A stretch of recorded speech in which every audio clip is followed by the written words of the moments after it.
Assalamualaikum Sobat Football United. Kita akan membahas kali ini di sebuah artikel yang ditulis oleh Laurie Whitwell ya di The Athletic.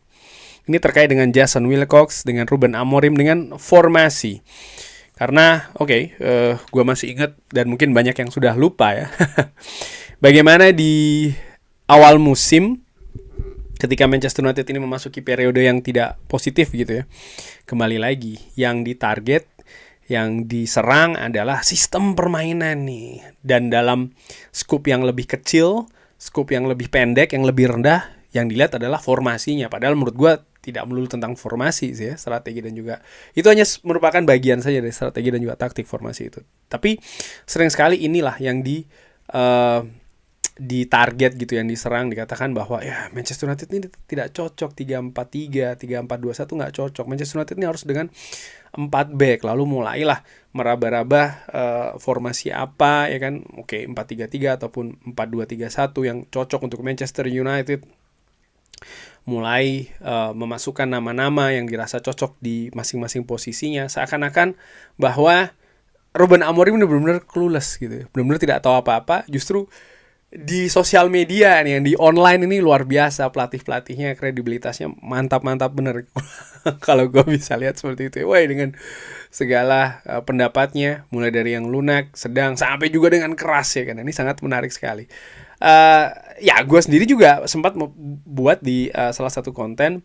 Gue nilai kalau seandainya Ruben Amorim bermain dengan 4-2-3-1, ya memang ada beberapa pemain yang secara teknis, sekali lagi ya, secara teknis itu bisa bermain di posisi di sistem itu gitu ya. Karena memang kalau kita berbicara terkait dengan formasi 4 back, ini kan bukan hal yang baru, bahkan sudah beberapa musim sebelumnya secara konsisten ada di Manchester United. Dan pemain-pemain yang sebagian besar saat ini itu kan masih dalam tanda kutip warisan dari periode sebelumnya dengan beberapa perbaikan. Tentu saja saat ini ya bisa saja gitu ya, pemain masih banyak yang tersedia gitu. Nah, tapi setelah Manchester United mulai membaik ini, 5 pertandingan tidak kalah, perlahan sepi lagi nih pembicaraan ya, serangan, bahkan terkait dengan formasi Manchester United. Tapi menurut gue ini tinggal tunggu waktu saja gitu. Karena ketika Manchester United nanti masuk ke periode negatif, ini pasti akan dimainkan lagi gitu. Jadi ada juga tidak konsistenan ya menurut gue. Kan suatu bulat bisa lihat kan pola-pola yang menurut gue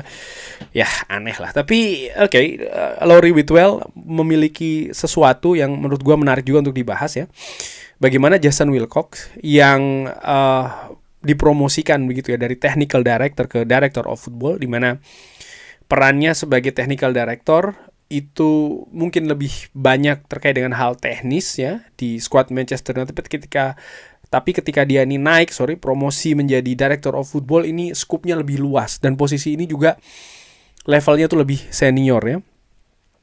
Dia memiliki diskusi dengan Ruben Amorim terkait dengan formasi. Jadi Jason Wilcox ini juga memiliki diskusi dengan Ruben Amorim terkait dengan formasi. Kenapa? Nah, ini menarik. Bukan soal masalah ya pemain lebih cocok atau seperti ini. Ada hal yang lebih luas juga. Tadi gue singgung ya terkait dengan peran dari posisi director of football. Ini juga menyangkut atau membawahi tim-tim akademi.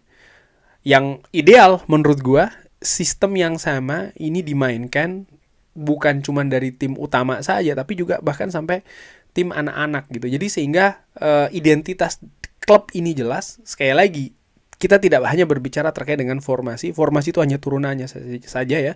Tapi bagaimana filosofi, tapi bagaimana sistem. Ini secara berjenjang ini sama gitu. Dan gue kalau melihat ya, klub-klub yang memiliki sistem akademi yang bagus, salah satu tolak ukurnya adalah secara konsisten ya kan, bisa tim muda ini memasok gitu pemain-pemain ke tim utama. Ada Ajax Amsterdam misalnya, ada Barcelona juga demikian kan. Ini biasanya sekali lagi tidak selalu, tapi biasanya klub-klub seperti ini juga secara konsisten memiliki sistem filosofi. Salah satu turunannya adalah formasi yang secara berjenjang dan konsisten dimainkan dari tim anak-anak ya. Ruben Amorim mengatakan sistemnya akan berkembang di waktu-waktu mendatang ketika dia ini siap. dia ini juga mengatakan ya bahwa timnya kadang-kadang ini bermain dengan sistem 4-3-3 di beberapa sesi latihan. Tapi ini hanya terjadi ya kalau seandainya ada pengertian yang bagus di dalam beberapa fase permainan sepanjang pertandingan. Nah, ada pengertian. Ada menurut gua yaitu tadi bahwa secara prinsip, secara fondasi ada hal-hal yang sudah tertanam dengan baik gitu. Kerjasama, komunikasi, sistem, banyak dikatakan intensitas sepak bola dengan intensitas tinggi, rapi, solid, fokus, konsentrasi. Kalau ini sudah apa ya? Sudah terserap dengan maksimal oleh skuad ya, bukan hanya oleh beberapa pemain saja tapi oleh skuad Manchester United secara menyeluruh, maka taktik itu bisa lebih berkembang dengan lebih enak menurut gue.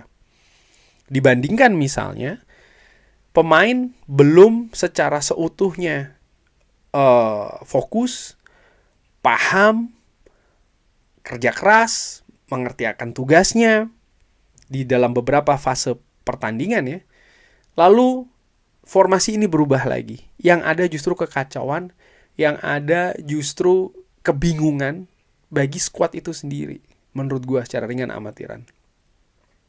Sebagai contoh, beberapa musim sebelumnya ya, sekitar 2-3 musim yang lalu, Erik ten Hag. Di musim pertama, menurut gue, Erik ten Hag itu lebih banyak memainkan sistem dengan mengakomodir skuad yang ada. Dia singkirkan dulu ide permainan dari dirinya yang sukses di klub sebelumnya ya kan, di Ajax. Nah, ketika klub ini ternyata sukses di musim pertamanya ya, dengan trofi, dengan 3 besarnya, dengan sistem yang lebih banyak beradaptasi karena skuad, katakanlah seperti itu. Ketika di musim kedua dia ingin memasukkan filosofi yang sebenarnya dari sepak bola yang ingin dia bangun mungkin secara frontal ya, akibatnya justru kebingungan yang ada. Karena ternyata faktor teknis, sistem bermain, formasi termasuk juga, ini ditopang oleh faktor-faktor fundamental yang ternyata pada saat itu belum terbentuk secara solid, secara kalau gue bisa bilang mungkin bukan sempurna tapi secara baik lah, katakanlah seperti itu. Karakter, kerja keras ya, pengertian, komunikasi yang baik ya, lalu juga kesatuan secara skuad, ini belum secara solid itu tadi terjadi. Sehingga ketika ada dalam tanda kutip fleksibilitas ya, ataupun ya situasi fleksibel yang ingin dikembangkan di atas lapangan, justru kekacauan yang ada. Kita lihat bagaimana drastisnya musim pertama Erik ten Hag ke musim kedua. Yes, ada beberapa faktor lainnya juga. Gua tentu saja tidak menutup mata ya faktor-faktor tersebut, tapi gue juga menilai ini salah satu faktor terbesarnya. Fondasi-fondasi yang belum kuat tadi. Nah, Ruben Amorim menginginkan faktor-faktor fundamental itu, fondasi-fondasi ini kuat dulu. Kalau sudah kuat, pemain mengerti tugasnya, pemain mengerti sikap apa yang harus dilakukan ya, dan lain-lain, baru ini akan lebih berkembang lagi. Dan kalau ini sudah ditentukan secara jelas, juga bisa memberikan contoh keberhasilan, maka sistem yang ada di tim utama ini, di skuad utama Manchester United ini akan diturunkan sampai ke tim U21, U19, U17, dan lain-lain. Dan Jason Wilcox jelas sebagai Director of Football punya kepentingan, karena ini salah satu job description-nya dia, ini salah satu pekerjaan dia. Jadi dia kan tidak hanya mengurusi tim utama saja, tapi juga akademi, tim muda, dan lain-lain. Oleh karena itulah dia juga tadi disebutkan banyak melakukan diskusi, salah satunya tentang formasi dengan Ruben Amorim. Di sisi lain ya, gue menilai ini merupakan hal positif Sobat Football United, bahwa Manchester United memiliki Director of Football yang mengerti tugasnya dan juga memiliki kedekatan yang positif dengan head coach Manchester United, di mana di periode-periode sebelumnya kan tidak terjadi hal ini. Sehingga gue merasa saat ini ya, gue merasa optimis. Cuman tentu saja ini butuh proses. Kenapa? Bang, proses-proses terus, kapan hasilnya? Ya kalau mau hasil mungkin sebaiknya jangan dukung Manchester United ya, karena Manchester United tidak bisa tanpa proses. Melihat bagaimana kacaunya musim-musim sebelumnya. Semua dibebankan ke manajer, tanggung jawabnya. Tidak ada menurut gue dalam tanda kutip ya sparring partner berpikir seperti Jason Wilcox dengan Ruben Amorim. Padahal Jason Wilcox juga memiliki timnya sendiri, Ruben Amorim juga memiliki timnya sendiri. Ada integrasi di sana, ada sinergi ya, orang-orang yang menurut gue kompeten di posisinya. Jadi ini di sisi lain sih gue berpikir ya ini merupakan sesuatu yang positif gitu loh. Tapi tentu saja ini juga butuh waktu pastinya. Kurang lebih seperti itu Sobat Football United ya. Apakah akan berubah formasi ini dalam waktu dekat? Gue tidak berpikir demikian sih. Gue berpikir justru paling tidak mungkin 1-2 musim lagi ya Manchester United ini akan membangun skuadnya dengan 3 back gitu. Dan apakah akan berubah secara drastis? Gue pikir tidak demikian. Tetap punya sebuah konsep bermain, sistem, filosofi turunannya juga formasi yang baku. Tentu saja dalam perkembangannya nanti di atas lapangan ini akan mengalir gitu ya, akan fleksibel. Dan sebenarnya kalau melihat dengan agak sedikit lebih jeli dalam beberapa pertandingan Manchester United ini, Ruben Amorim juga melakukan hal tersebut gitu ya. Ada adaptasi tertentu. Ketika misalnya Manchester United tertinggal, ketika Manchester United misalnya unggul, ada beberapa perubahan dari yang kecil maupun yang agak lebih besar gitu yang terjadi di atas lapangan. Dan itu bukan hanya terkait dengan formasi saja, tapi juga ya banyak hal lah menurut gue ya, positioning ya, posisi-posisi yang berubah lah di atas lapangan sesuai dengan keadaan. Kurang lebih seperti itu Sobat Football United. Bagaimana? Ada pendapat lain? Seperti biasa silakan drop di kolom komen. Terima kasih sudah menyaksikan. Jangan lupa like, sholat, dan juga subscribe. Wassalamualaikum warahmatullahi wabarakatuh. Thank you.